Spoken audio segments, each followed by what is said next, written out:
Hello, good morning. ഇന്ന് 2025 ജനുവരി 20 എൻ്റെ പറമ്പിലെ ചക്കകൾ മൂത്ത് തുടങ്ങി. ഒരു 40 അടി പൊക്കമുള്ള ഒരു മരമാണ് ഇപ്പോൾ നിങ്ങൾ കാണുന്നത്. ഇതിൻ്റെ മുകളിൽ 25 ചക്ക ഏതാണ്ട് മൂക്കാറായി നിൽപ്പുണ്ട്. ഈ ചക്കകൾ നമ്മൾ താഴെ ഇറക്കി വെട്ടി പിറക്കി ഫ്രൈ ചെയ്ത് എങ്ങനെ നമുക്ക് സൂക്ഷിച്ചു വെക്കാം എന്നുള്ള ഫുൾ വീഡിയോ നിങ്ങളെ ഇന്ന് ഞാൻ വ്യക്തമായി കാണിക്കുന്നതാണ്. ചക്ക തോട്ടികൊണ്ട് വലിച്ച് താഴേക്ക് ഇട്ട് കഴിഞ്ഞാൽ അത് ചതഞ്ഞു കഴിഞ്ഞാൽ അത് നമുക്ക് ഉപയോഗിക്കാൻ പറ്റത്തില്ല.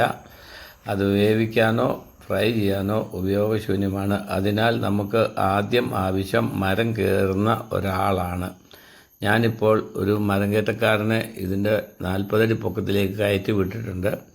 20 അടിയുള്ള എൻ്റെ ഒരു ലാഡർ ഞാൻ ചാരി വെച്ചു. ബാക്കി 20 അടി ഭാഗങ്ങൾ അവൻ തനിയെ മരത്തിൽ പിടിച്ച് കമ്പുകളിൽ പിടിച്ച് കയറുന്നതാണ്. ചക്കയുടെ മൂപ്പറിയുന്നതിന് പല മെത്തേഡുകളുണ്ട്. ഒന്ന്, ചക്കയുടെ തൊട്ട് മുകളിലായിട്ട് ഒരു 2 ഇലകൾ കാണും. അതിൽ ഏറ്റവും മുകളിലുള്ള ഇല മൂത്തിട്ടുണ്ടെങ്കിൽ ആ ചക്ക മൂത്തു എന്ന് നമുക്ക് മനസ്സിലാക്കാൻ സാധിക്കും. രണ്ടാമത്തെ മെത്തേഡ്, ചക്കയുടെ തണ്ടിൻ്റെ മുകളിൽ മെതുകെ ഒന്ന് കുത്തി നോക്കുക. അവിടെ നിന്ന് വെള്ളം വരുന്നത് നമുക്ക് കാണാം. നല്ല ഫാസ്റ്റായിട്ട് വെള്ളത്തിൻ്റെ രൂപത്തിൽ വരികയാണെങ്കിൽ ആ ചക്ക മൂത്തതായിരിക്കും. ഇനി താഴെ ഇറങ്ങിയതിന് ശേഷം നമുക്ക് വീണ്ടും ഒന്നുകൂടി ചെക്ക് ചെയ്യാൻ സാധിക്കുന്നതാണ്. നമ്മൾ സാധാരണ രീതിയിൽ കയറ് അതിൻ്റെ ഞെടുപ്പിൽ കെട്ടി ആണ് താഴേക്ക് ഇറക്കുന്നത്. താഴെ അപ്പോൾ ഒരാൾ സഹായിക്കാൻ വേണം. കൂടുതൽ ചക്കയുണ്ടെങ്കിൽ നിങ്ങൾക്കിപ്പോൾ കാണാം. ഇതിൽ ഞാൻ ഞെടുപ്പ് കണ്ടിച്ചതാണ്. നല്ല ഫാസ്റ്റായിട്ട് ഒരു വെള്ളം എങ്ങനെ വീഴുന്നോ അതുപോലെ തന്നെ തുള്ളി തുള്ളിയായിട്ട് ചക്ക മുളഞ്ഞി എന്നാണ് ഇതിന് പറയുന്നത്. വൈറ്റ് ഗം എന്നും പറയാം. ഈ ഗമ്മ് വരുന്ന ആ ഒരു ഫാസ്റ്റ്നെസ്, അതുപോലെ തന്നെ വിരിഞ്ഞ ഈ മുള്ളുകൾ കാണാം. ചക്കയുടെ മുള്ളുകൾ നല്ല വിരിഞ്ഞു വരും. സാധാരണ മൂക്കാത്തതാണെങ്കിൽ അത് അടുത്ത് നിൽക്കും. നല്ല വിരിഞ്ഞു വന്നിട്ടുണ്ട്. അതിനർത്ഥം ഈ ചക്കകളെല്ലാം മൂത്തതാകുന്നു എന്നാണ്. ഒരു ബ്ലാക്ക് കളറിനും ചക്കയുടെ മൂപ്പിനെ ഇൻഡിക്കേറ്റ് ചെയ്യുന്നതാകുന്നു. അപ്പോൾ നിങ്ങൾക്ക് കാണാൻ ഞാനിവിടെ ഒരു ഏണി ചാര്യം വെച്ചിട്ടുണ്ട്. ഇത് മറ്റൊരു പ്ലാവാണ്. ഇത് ഏതാണ്ട് 50 അടി ഉയരം പൊക്കം വരും. ഇതിൻ്റെ നല്ല കറുത്ത ചക്കകളാണ് ഇതിൽ മൂക്കുമ്പോൾ നമുക്ക് കാണാൻ സാധിക്കുന്നത്. വിദഗ്ധനായ ഒരു തൊഴിലാളിയെ ഞാൻ മുകളിൽ കയറ്റി വിട്ടിട്ടുണ്ട്. അദ്ദേഹം കയറിൽ കെട്ടി വളരെ സൂക്ഷ്മതയോടുകൂടി തന്നെ ഈ ചക്കകൾ താഴെ എത്തിക്കുന്നതാണ്. ചക്കകളുടെ മൂപ്പ് അറിയാനായി സാധാരണ മറ്റൊരു മെത്തേഡ് എന്താണെന്ന് ചോദിച്ചാൽ, നമ്മൾ ചക്കയിൽ കൈകൊണ്ട് നല്ലപോലെ കൊട്ടി നോക്കുക എന്ന് പറയും.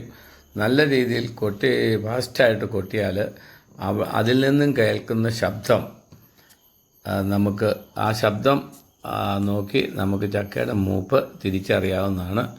മറ്റൊന്ന്, മുള്ളിൻ്റെ അകലവും ഈ വരുന്ന വെളുത്ത നിറത്തിലുള്ള ദ്രാവകവും ആവുന്നു.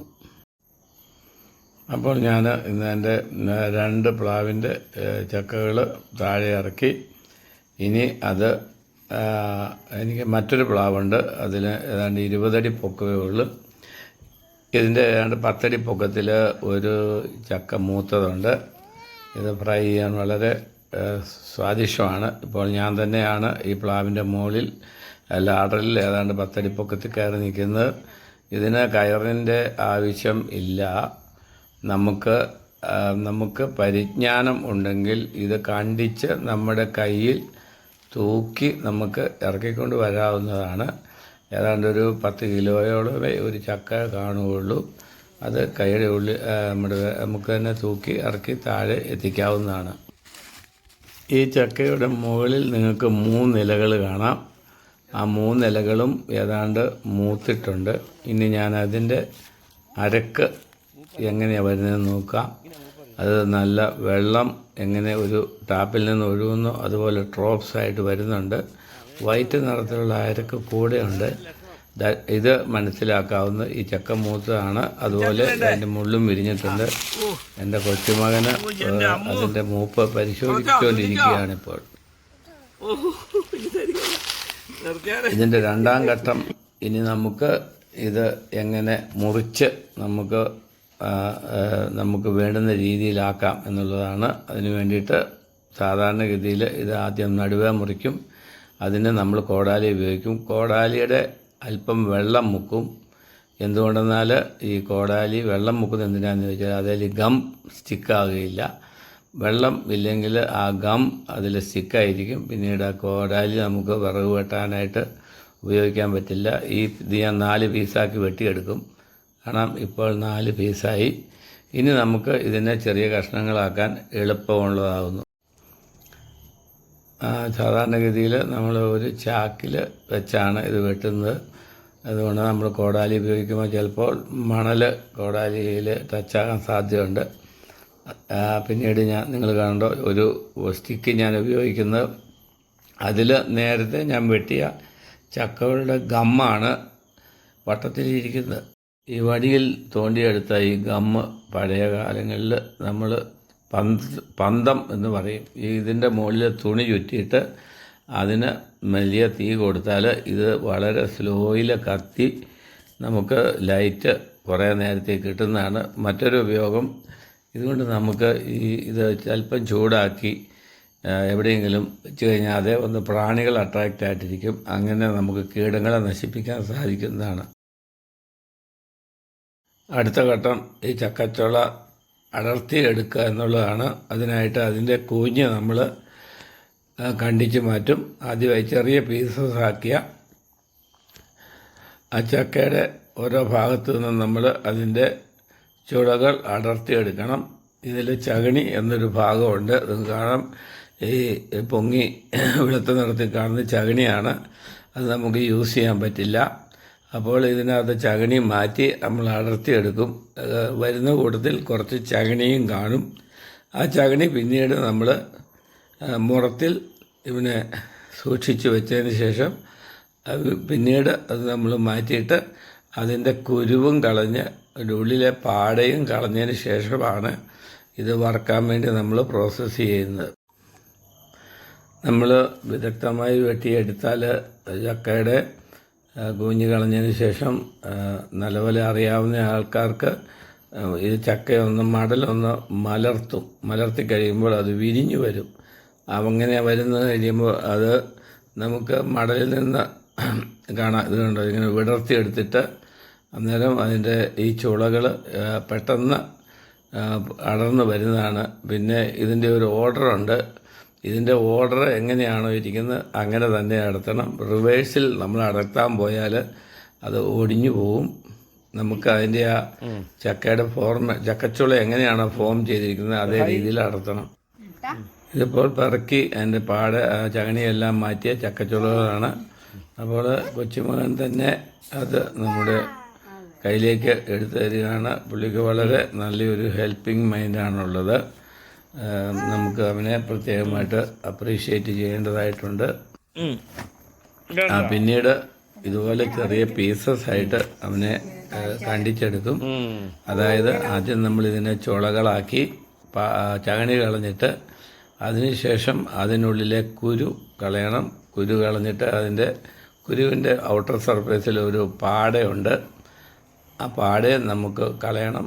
ആ പാട നമുക്ക് വറുത്ത് കഴിക്കാൻ സാധിക്കുന്നതാണ്. പണ്ടൊക്കെ ഇത് മനുഷ്യർ വറുത്ത് ഭക്ഷിച്ചിരുന്നൊരു കാലം ഉണ്ടായിരുന്നു. അങ്ങനെ പാട മാറ്റി എടുത്ത ഈ ചുളകളെ 5ഉം 6ഉം 8ഉം കഷ്ണങ്ങളാക്കി ചെറുതായി കണ്ടിച്ച് മാറ്റുകയാണ് ചെയ്യുന്നത്. പണ്ടൊക്കെ കുടുംബങ്ങളിൽ ഒരു ഫാമിലി മൊത്തമായിട്ട് ഇരുന്ന് ചക്ക വെട്ടുന്നൊരു കാലം ഉണ്ടായിരുന്നു. ഭാര്യയും ഭർത്താവും മക്കളും കുഞ്ഞുമക്കളും എല്ലാവരും കൂടി ഇരുന്ന് അങ്ങനെയൊക്കെ ചെയ്തിരുന്ന ആ കാലത്ത് ഇത് പെട്ടെന്ന് തന്നെ നമുക്ക് ഇത് മുറിച്ച് നമുക്ക് ഉപയോഗത്തിന് വേവിക്കാനും വറക്കാനുമായിട്ട് ചെയ്തിരുന്നു. ഇപ്പോഴും അത് തന്നെയാണ് നമ്മുടെ കുടുംബങ്ങളിൽ സാധാരണ ചെയ്തുകൊണ്ടിരിക്കുന്നത്. ചക്ക കാണാം, ആ കുരുവെടുത്ത് കളഞ്ഞു. പിന്നീട് ആ കുരുവിൽ നിന്നും പാട മാറ്റും. ഇതാണ് നമ്മൾ പ്രോസസ്സ് ചെയ്ത് കീറി കനം കുറച്ച് വീതി കുറച്ച് വറുക്കാൻ കണക്കിന് നമ്മൾ പാത്രത്തിലാക്കിയിട്ടുണ്ട്. പിന്നീട് ഒരു വെളിച്ചെണ്ണ നല്ലപോലെ ചൂടായതിന് ശേഷം അതിനുള്ളിലേക്ക് ഇത് ഇട്ട് കൊടുക്കുകയാണ്. കോക്കനട്ട് ഓയിലാണ് സാധാരണ ഭവനങ്ങളിൽ ഓയിൽ ഉള്ളവർ അത് ഉപയോഗിക്കുന്നത്. അതിനായിരിക്കും ഏറ്റവും കൂടുതൽ ടേസ്റ്റ് ഉള്ളത്.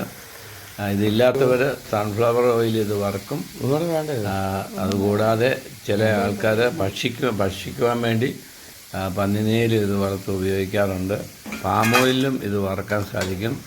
ഓരോ ഓയിലിൻ്റെ ടേസ്റ്റ് അനുസരിച്ച് ഇത് വറുത്ത് വരുന്ന ഇതിൻ്റെ ചുളയുടെ ടേസ്റ്റും മാറി മാറി വരും. ഇത് നല്ലപോലെ ക്രിസ്പി ആകുവാൻ വേണ്ടി ഒരു പ്രത്യേക മെത്തേഡുണ്ട്.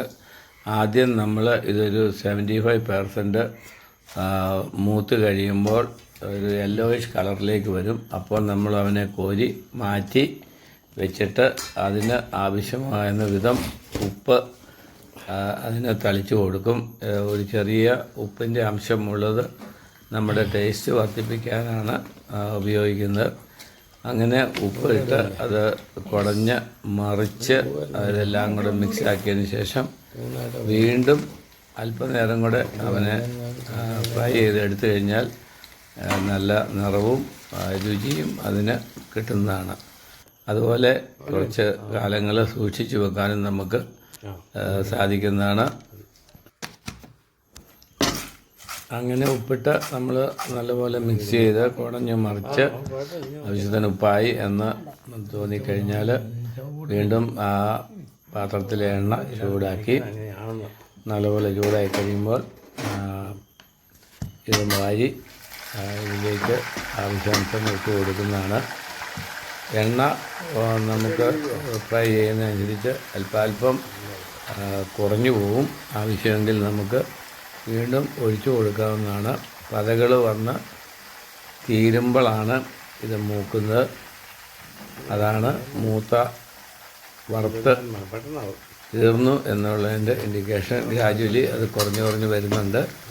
ഇപ്പോൾ ഏതാണ്ട് 3/4 ഭാഗവും പതകൾ വന്ന് തീർന്നു. ചെറുതായിട്ട് നമ്മൾ ഇളക്കിക്കൊണ്ടിരിക്കണം. പെട്ടെന്ന് തന്നെ ഇത് മൂത്ത് ബ്രൗണിഷ് കളറിലേക്ക് വരും. നോക്കി നിന്ന് കോരിയെടുക്കണം. അതുപോലെ തന്നെ ഇത് മൂത്ത് കഴിഞ്ഞു എന്ന് മനസ്സിലായത് ഉടനെ തന്നെ തീയെ അല്പം താത്തി വെക്കേണ്ടതാണ്. ഇല്ലെങ്കിൽ വിത്തിൻ സെക്കൻഡ്സിൽ അത് മൂത്ത് പോകും. അങ്ങനെ നമ്മൾ കോരിയെടുത്ത ഈ ചക്കച്ചുളകൾ നമ്മൾ പരന്ന മുറത്തിലോ അല്ലെങ്കിൽ മേശയിലോ നമ്മൾ സാധാരണ തുണി വിരിച്ചിട്ടോ അല്ലെങ്കിൽ പത്രത്തിലോ ഇവനെ നിരത്തി വെച്ച് തണുക്കാൻ അനുവദിക്കണം. നല്ലപോലെ തണുത്ത് കഴിയുമ്പോൾ ഇത് ഉണങ്ങി വെച്ച പ്ലാസ്റ്റിക് ഭരണികളിലോ ഗ്ലാസ് കൊണ്ടുള്ള ഭരണികളിലോ ഇട്ട് വയ്ക്കാവുന്നതാണ്. നമ്മളെ വിദഗ്ധമായിട്ട് ഇപ്പോൾ സഹായിച്ചുകൊണ്ടിരിക്കുന്ന എൻ്റെ കൊച്ചുമകനാണ്. പുള്ളിയും ഇതിൽ എക്സ്പേർട്ടായെന്നാണ് എനിക്ക് തോന്നുന്നത്. ഇത്രയും വീഡിയോ കണ്ടതിൽ നിന്ന് നിങ്ങൾക്ക് എന്താ മനസ്സിലാക്കാൻ സാധിച്ചതെന്ന് വെച്ചാൽ, ഒരു പ്ലാവിൽ കയറി 1-2 ചക്ക ഇറക്കാൻ കയറിയ ആൾക്ക് പണം കൊടുക്കണം. അതുപോലെ തന്നെ ഇതിൻ്റെ പ്രോസസ്സിന് എണ്ണ വേണം, ലേബർ വേണം, മിനിമം 3 ആളുകളെങ്കിലും മെനക്കെടണം. അത് കഴിഞ്ഞ് നമുക്ക് ഒരു ചക്ക ഇട്ടാൽ കിട്ടുന്ന 1-2 ഭരണി നിറയെ വറുത്ത ഇതാണ് ചക്കച്ചുളകളാണ്. അപ്പോൾ നമുക്ക് ഇതിൻ്റെ കോസ്റ്റ് ഏതാണ്ട് ഊഹിച്ചെടുക്കാവുന്നതാണ്.